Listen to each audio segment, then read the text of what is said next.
Hello everyone, আজকে আমি one high school heroes ড্রামাটার এপিসোড 4 এর এক্সপ্লেনেশন করছি।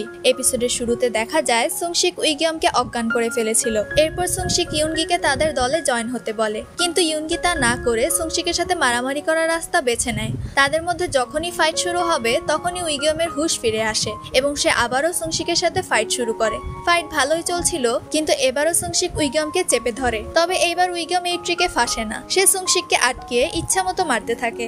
এইসব দেখে সঙ্গুক সুংশিককে রক্ষা করতে আসে, তখন ইউনগি সঙ্গুককে লাথি মেরে দূরে সরিয়ে দেয়। এবার ইউনগি সঙ্গুকের সাথে ফাইট করার জন্য চ্যালেঞ্জ করে। তখন গিয়ম আর সুংশিক পাশে দাঁড়িয়ে দুজনের ফাইট দেখতে থাকে। দুইজনই অসাধারণভাবে ফাইট করছিল, কিন্তু শেষে ইউনগি সঙ্গুককে হারিয়ে দেয়, যা দেখে সুংশিক খুবই ইমপ্রেস হয়ে যায়। যাই হোক, এখন আবারও সুংশিক আর উইগিয়ামের মধ্যে ফাইট শুরু হয়। সুংশিকের ফাইটিং স্টাইল দেখে বোঝাই যাচ্ছিল সে মার্শাল আর্টসে খুবই ভালো ছিল। সে আবারও উইগিয়ামকে চেপে ধরে এবং এবার গিয়মের হাত ভাঙার চেষ্টা করে, তবে সে ব্যর্থ হয় এবং ফাইনালি উইগিয়াম সুংশিককে হারিয়ে দেয়। পরে গিয়ম বাকি ছেলেদেরকে হুমকি দেয় যাতে তারা স্কুলে কোনো স্টুডেন্টকে অযথা বিরক্ত না করে। এরপর সেখান থেকে বেরিয়ে এসে গিয়ম আবারও প্লেন দেখতে থাকে। আমার মনে হয় উইগিয়াম পাইলট হতে চায়।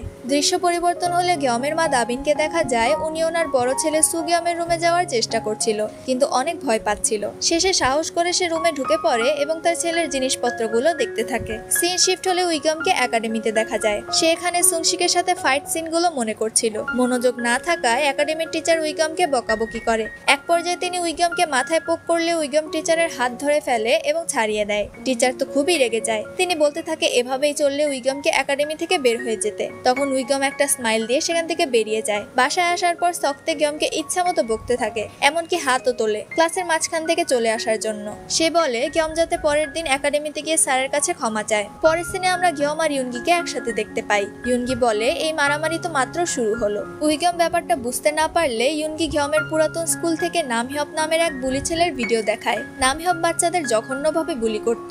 সে অনেক বড় কোম্পানির একজন ছেলে, এই জন্য তার বিরুদ্ধে সকল অভিযোগ গায়েব করে দেওয়া হতো। উইগিয়াম বলে এখন আমরা কি করতে পারি? ইউনগি বলে আমি জানি তোমার খারাপ ছেলেদের সোজা করতে ভালো লাগে। আমরা একসাথে মিলে সব খারাপ মানুষদের পরাজিত করব এবং সব জায়গায় শান্তি আনবো। উইগিয়াম কিছু বলতেই যাবে, তখন তার বাবার কল আসে। গিয়মের বাবা কল করায় ইউনগি গিয়মের কাছ থেকে ফোন ছিনিয়ে নেয় এবং বলে তোমার বাবার কথায় উঠা বসা না করে তোমার জীবন নিজের মতো যাপন করা উচিত। তখন উইগিয়াম রেগে গেলে ইউনগি গিয়মকে তার ফোন ফেরত দিয়ে দেয়। পরে গিয়ম সেখান থেকে চলে যাওয়ার সময় একটা ছেলে এসে উইগিয়ামকে ড্রিঙ্ক দেয়, কারণ গিয়মের সাথে হংইলের ফাইট হওয়ার পর হংইলার তাদেরকে বুলি করে না, এই জন্য। ওই সময় ইউনগি বলে যে উইগিয়াম এগুলো তোমাদের জন্য করেনি, ও সব নিজের জন্য করেছে। দৃশ্য পরিবর্তন হলে দেখা যায় সক্তে আর গিয়ম একটা অনুষ্ঠানে এসেছিল। গাড়িতে সক্তে গিয়মকে বলছিল ওই অনুষ্ঠানে মেডিকেল নিয়ে পড়াশোনা করছে এমন অনেক স্টুডেন্ট আসবে, তাদের সাথে বন্ধুত্ব করে সে অনেক কিছু জানতে পারবে। অনুষ্ঠানে যাওয়ার পর সক্তে সবার সাথে উইগিয়ামকে পরিচয় করিয়ে দিচ্ছিল। এমন সময় একটা ছেলের সাথে পরিচয় হয় যার নাম নামহিয়প, অর্থাৎ ইউনগি যেই বুলি ছেলের ভিডিও গিয়মকে দেখিয়েছিল সেই বুলি ছেলে। নামহিয়প আর উইগিয়ামকে যখন হ্যান্ডশেক করতে বলা হয় তখন উইগিয়াম মুখের ওপর নামহিয়পকে জিজ্ঞেস করে যে ছেলেটাকে সে বুলি করছে তার কি হয়েছে।